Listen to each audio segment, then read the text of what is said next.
দাঁড়াও। কি সমস্যা? এটা কে? ও আচ্ছা, আপনাকে তো বলা হয় নাই। ও হচ্ছে আমার মামাতো ভাই। আমার মামাতো ভাই আমাদের বিয়ের মধ্যে আসেনি তো, এর জন্য আপনি দেখেন নাই, চিনতে পারেননি আর কি। হ্যাঁ, তোমার বিয়েতে তো কেউ আসে নাই, খালাতো ভাই, মামাতো ভাই, চাচাতো ভাই, এখন সব আসতেছে, তাই না? যেই আমার ছেলেটা পঙ্গু হয়েছে আর তোমার একজনের পর একজন আসা শুরু করছে। দেখো বৌমা, প্রত্যেকদিন এরকম লোক আনা আমার কিন্তু পছন্দ না। মা, আপনি কিন্তু ভুলে যান না, এটা কিন্তু আমারও শ্বশুর বাড়ি। আমার শ্বশুর বাড়িতে আমার দুই একজন মেহমান আসবে, এটাই তো স্বাভাবিক, তাই না? আর ওর সাথে রাস্তায় দেখা হয়ে গিয়েছে, ও বলল যে আমার শ্বশুর বাড়িটা দেখবে, আর আমার বাসার সামনে দিয়ে যাচ্ছিল, এর জন্য আমি আর ফেরাতে পারিনি, আমি নিয়ে আসছি। আমার আত্মীয় স্বজন পরিচিত মানুষ কোথায়, আপনি একটু সেবা যত্ন করবেন, ওদের আপ্যায়ন করবেন, সেটা না করে আপনি উল্টা আমার সামনে দাঁড়িয়ে ওকে অপমান করতেছেন। এগুলো কিন্তু একদম উচিত না মা। দেখো বৌমা, কাকে সেবা যত্ন করতে হবে আর কাকে আপ্যায়ন করতে হবে সেটা আমি ভালো করেই বুঝি। আমি ছোট বাচ্চা না, ফিডার খাই না। দেখেন আন্টি, আপনি ভদ্রতা বজায় রাখেন, বুঝছেন? আপনি কার সাথে কথা বলতেছেন আপনি একটু টের পান নাই। আপনার বাসার মাঝে একজন মেহমান আসছে আর মেহমানরা আপনি অপমান অপদস্থ করছেন, এটা কি পাইছেন? হ্যাঁ, আপনাদের কোনো ভদ্রতা নেই। আরে তুই কাকে কি বলছিস? অশিক্ষিতরা আবার ভদ্রতা বজায় রেখে কথা বলতে পারে? এরা ভদ্রতা কি জিনিস সেটা কি জানে? বৌমা, মুখ সংযত করে কথা বলবা। আচ্ছা, না বলে কি করবেন? কি আর করব, তুমি তো আর আমার হাতের মধ্যে নাই। তোমার যখন যা খুশি তুমি সেটাই করবা, তোমাকে বলেও তো লাভ নাই, শুধু শুধু আমি মুখটা নষ্ট করি। দেখেন, আপনাকে আমি বলিনি আমার কোনো পার্সোনাল বিষয় আপনি নাক গলাবেন। আপনাকে আমি 100 দিন বলছি না আপনার ছেলে পঙ্গু হয়ে পড়ে আছে। আমার স্বামী আমাকে কিছু বলেন আর আপনি কেন শাশুড়ি বলতে আসছেন? আপনি কি আপনার ছেলেকে দেখেন? দেখেন তো আর না। একে তো ছেলেকে দেখেন না, ছেলের বউ কখন কি করতেছে, কখন কোথায় যাচ্ছে, কার সাথে কথা বলতেছে, এগুলো তো ঠিকই খেয়াল রাখেন। কেন ছেলের বউর পিছনে না লাগলে কি আপনার পেটের ভাত হজম হয় না? আমার যা ইচ্ছা আমি তাই করবো। আপনি নেক্সট আমার পিছু যদি লাগেন তাহলে কিন্তু বাড়ি থেকে ঘর ধাক্কা দিয়ে বের করে দিব। এই চল তো ভাইয়া। শোন, তুই কি আমার কেন অপমান করতেছিস? আমি যা আগে জানতাম তোর একটা শাশুড়ি করে তোর চাপ, তাহলে জীবন এখানে আসতাম না। ঠিক আছে, আমি চলে যাই। আরে অপমান কোথায় হলি? আমি তো তোর সামনে অপমান করে দিলাম। এখন চল, এখানে বেশি সময় না থেকে আমরা একটু গল্প গুজব করে আসি। ফালতু। অপমান বোধ থাকলে তো অপমানিত হবা, কি যে অপমান বোধ আছে সে তো আমি ভালো করেই বুঝতে পারছি। অসহ্য হয়ে গেলাম, বাড়ির মান সম্মান বলতে আর কিছু থাকলো না।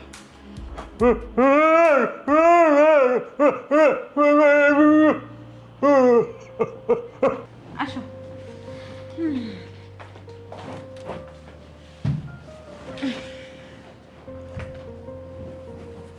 ভালোই বুঝি কামাই হইতেছে, তাই না? রুমটাও যে সুন্দর করে সাজাইছো। আর কামাই কামাই কোনটা করতে পারে যে দেখলাম না, কুটনি বুড়ি একটা ঘরের মধ্যে সারা দিন ছ্যান ছ্যান ছ্যান ছ্যান করতে। নাও, এখন কোনো কথা না বাড়িয়া তাড়াতাড়ি কামটা শুরু করো। কাম যত তাড়াতাড়ি শুরু করবা তত তাড়াতাড়ি শেষ হইব, আর শেষ হলে আমি টাকা পাবো। তাড়াতাড়ি আসো। তুমি কি চাইতেছো আমি ঘরে ঢুকে কামটা সারিয়ে বাইরে থেকে টাকা টেমে কাছে রেখে তো? বাবা একটু আসছি তোমার সাথে, একটু গল্প টল্প করবো, মজা মাস্তি করবো, এই একটু হাতাহাতি করবো, একটু এনজয় করবো, মজা পাবো। হ্যাঁ, আমারও তো সেই কথা, হাতাহাতি তো করবা, শুরুটা না করলে শেষটা কেমনে করবা? শুরুই যদি না করো তাহলে কি শেষ হইব? গল্প গুজব করে কাটাইতে গেলে সারা বছর ভরে গল্প গুজব শেষ হইব না, বুঝো নাই? ঘরের মধ্যে যে শাশুড়ি একটা আছে, পঙ্গু জামাই একটা আছে, কখন যে শুরু করে দিব? শুরু করার আগে কাম কাজ শেষ করো, তোমার জন্যই ভালো। না, যে একটু তাড়াতাড়ি দিয়েছি তোমার শাশুড়ি, আর ও মুখ খুললে কতই কবার সাহস নেই, আর তুমি বলতেছো তাড়াতাড়ি ইয়ে করে তো শেষ হই। চলো না আমরা একটু রোমান্টিক আলাপ সালাপ করি।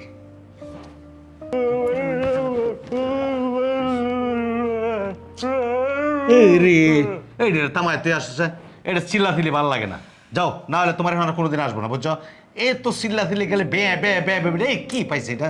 যাও, এটা তামায় তুই আসো, নাহলে আমি চলে যাবো। একটু শান্ত হও না। জানোই তো যে আমার স্বামী পঙ্গু, বিছানায় পড়ে আছে, আর কোনো স্বামী তো চায় না যে তার বউ পরপুরুষের সাথে এই ধরনের কাজ করবে। ও তেমন চাচ্ছে না।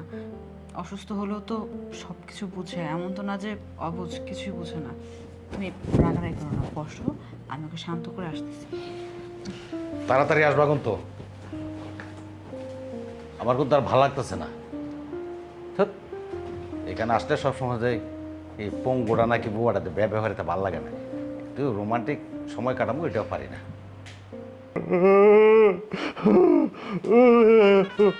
এই পঙ্গুর বাচ্চা, পঙ্গু, তোর সমস্যা কি রে? হ্যাঁ, কি হয়েছে? এত সবসময় ও করস কি রে? ও করস কি রে? তোর জন্য কি ঘরের মধ্যে একটা কাস্টমারের আমি শান্তি পাবো না? একটু ভালো করে সময় কাটাতে দিবি না? সারাক্ষণ করে উ করতেই থাকোস। আর বেটা মানুষ হইয়া পরে আমার লোকে ভালো করে সময় কাটায় না, একমাত্র তোর কারণে, তোর সব শব্দের কারণে। যখন একটু কাস্টমার লোকে সময় কাটাতে যাই তখনই তোর সব শব্দ হয় না, ওরা ঠিকঠাক মতো সময় কাটায় না। 10 মিনিটের জায়গায় 5 মিনিটে কোনো রকম সইরা জায়গা, 5 মিনিটে সইরা গেলে আমার টাকা দিব? উ করে একদম জীবনটা তামা তামা করে লেছে। এই অল্প বয়সে তোর মতো বেড়ারে বিয়ে করে আমার লাইফটাই নষ্ট হয়ে গেছে। মরতে পারোস না, মরে গেলে তো ভালো হইতো, আরেকটারে বিয়ে করতে পারতাম। তারপরে এমন করে বাঁচার চাইতে না বাঁচা অনেক ভালো। জীবনটা একদম ধ্বংস করে দিচ্ছে, একটার পর একটা অশান্তি, একটার পর একটা অশান্তি। তার মধ্যে তোর একটা আছে না, ঘরের মধ্যে দরজাল মা খালি আমার পিছনেই পড়ে থাকে।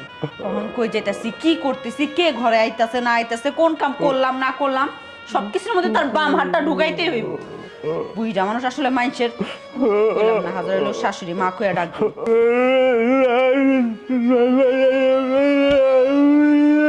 এই তো থাম থাম, আমার মনটায় চাই মাঝে মাঝে তোর গলাটার মধ্যে চিবিতে মেরে ফেলতে পারতাম আমি।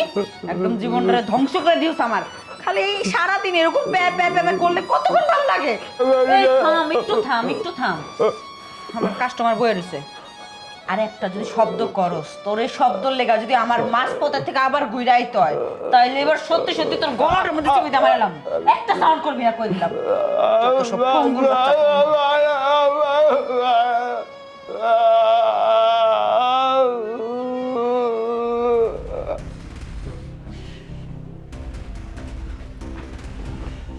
আসছো?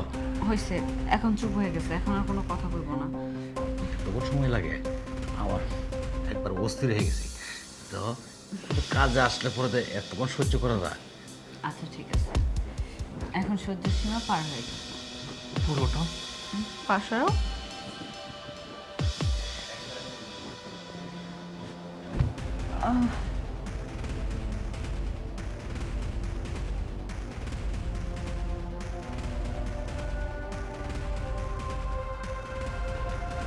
আসেন।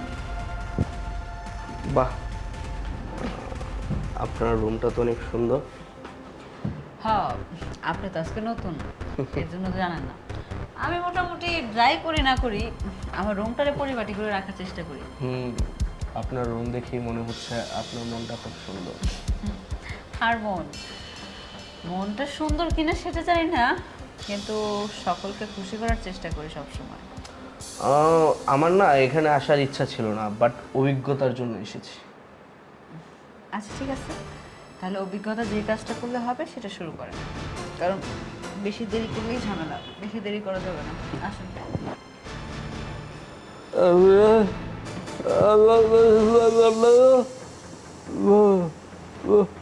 কি ব্যাপার, কান্না করছে কি? আরে কান্না করছে হয়তো, আশেপাশে কোনো বাচ্চা টাচ্চা হবে আর কি, তারাই কান্না করতেছে। আপনি আপনি ওটা নিয়ে ভাববেন না, আসেন আপনি। বাচ্চার কান্না তো মনে হচ্ছে না, মনে হচ্ছে বয়স্ক কোনো মানুষ কান্না করছে। আচ্ছা আপনি বসুন, আমি দেখে আসি কে কান্না করছে। আরে না, কি বলতেছেন, এটা আমার বাসা, আপনি কি করে চিনবেন? আপনি এখানে বসেন, আমি শান্ত করে আসতেছি, আপনি আপনি বসেন Please. বসেন বসেন।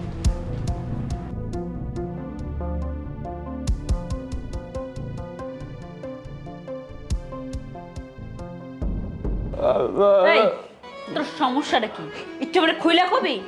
ও তুই কবি কেমনি? তুই তো পঙ্গু, প্যারালাইজড হয়ে পড়ে বই আসছস।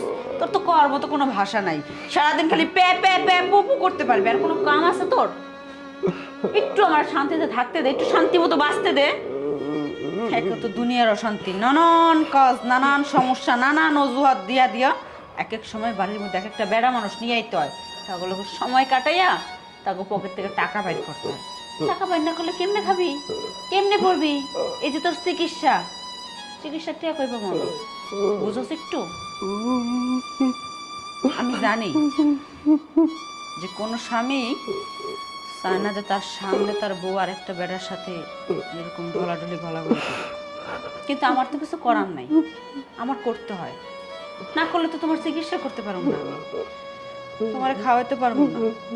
ডাক্তার কাছে তোমার চিকিৎসার জন্য অনেক টাকা লাগবে। আমার তো টাকা পয়সা দেওয়ার মতো কেউ নাই।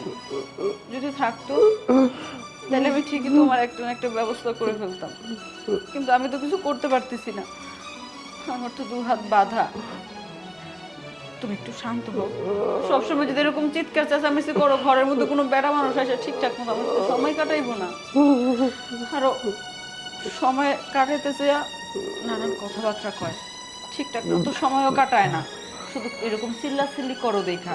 এরকম চিল্লাচিল্লি হই না কোনো পরপুরুষ আমার সাথে সময় কাটাইবো? কেউ বুঝো না কেন? একটু বোঝার চেষ্টা করো, একটু চুপ থাকো।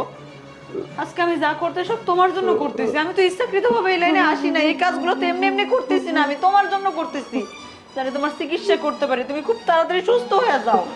তুমি বুঝো না কেন? আর কোনো শব্দ করো না। যে লোকটা আসছে ওই লোকটা আমি বিদায় দিয়ে আইতেছি, তারপর তোমার লাগে সুন্দর করে আমি কথা বলবো। তোমার সমস্যাটা কি তুমি তখন আমার কইলা কইও, আমার বোঝানোর চেষ্টা করো। এখন আর একটা সাউন্ড করো না, আল্লাহর রাস্তায় আর কোনো সাউন্ড করো না তুমি।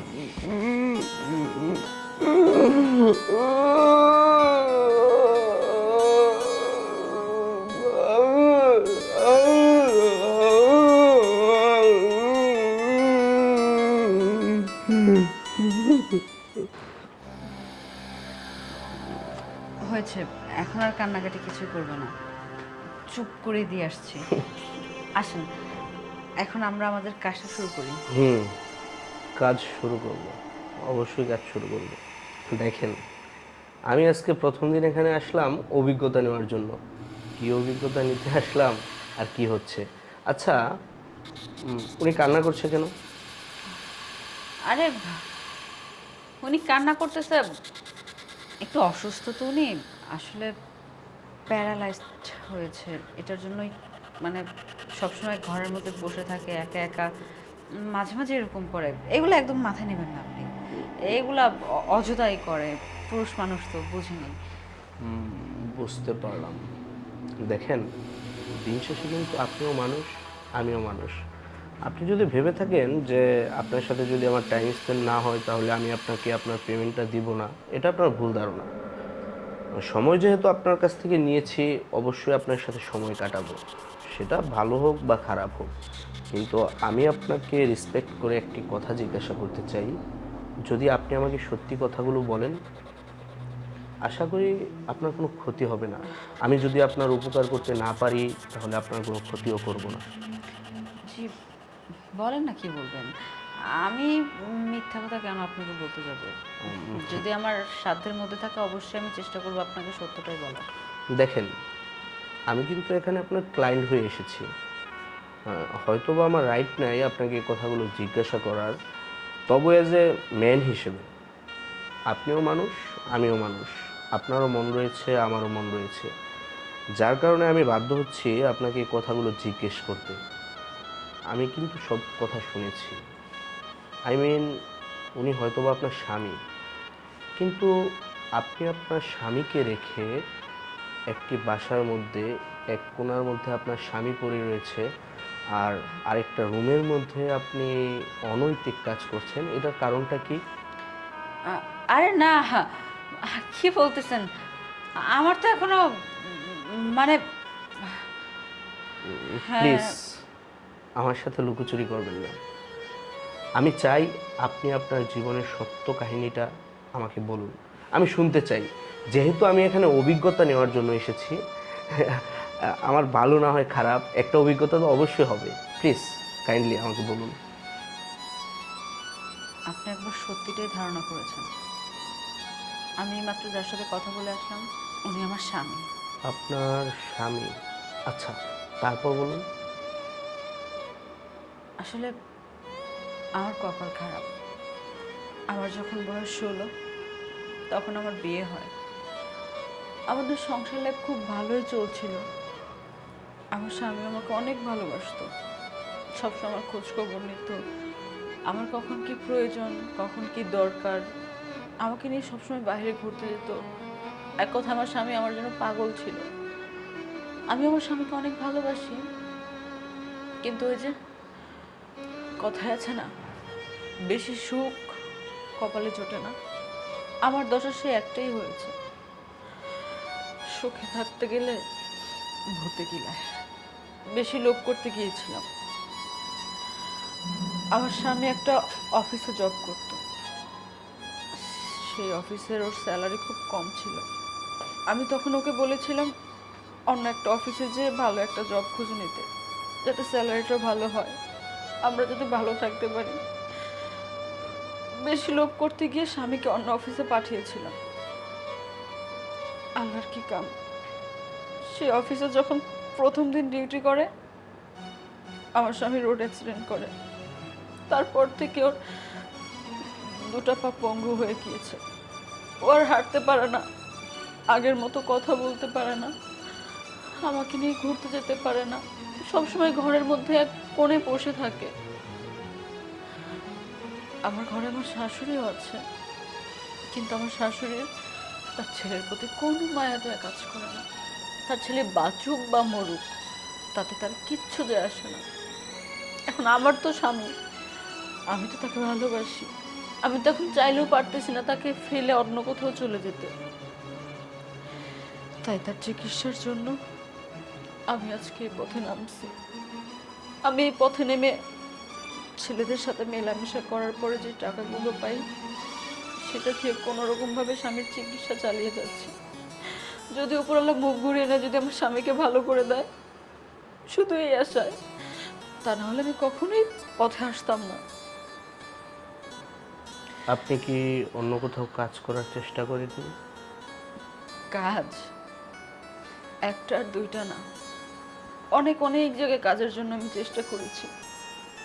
গার্মেন্টসে গিয়েছি, মানুষের বাসায় বাসায় কাজ করার চেষ্টা করেছি, কিন্তু সব জায়গায় না কেউ আমাকে কাজে রাখেনি। বিনিময়ে কি চেয়েছে জানেন? আমার দেহ, আমার ইজ্জত। আমি যেখানে কাজের জন্য গিয়েছি সবাই আমার ইজ্জতের দিকে হাত তুলতে চাইছে, সবাই আমাকে চাইছে ভোগ করার জন্য। আমি তখন চিন্তা করলাম, যেহেতু আমার ইজ্জত বিক্রি করতে হবে, তাহলে এত কম টাকায় কেন আমি আমার ইজ্জত বিক্রি করব? আমি আমার ঘরে বসে নিজের ইজ্জত বিক্রি করব, বিনিময়ে স্বামীর চিকিৎসা করব, অনেক টাকা ইনকাম করব।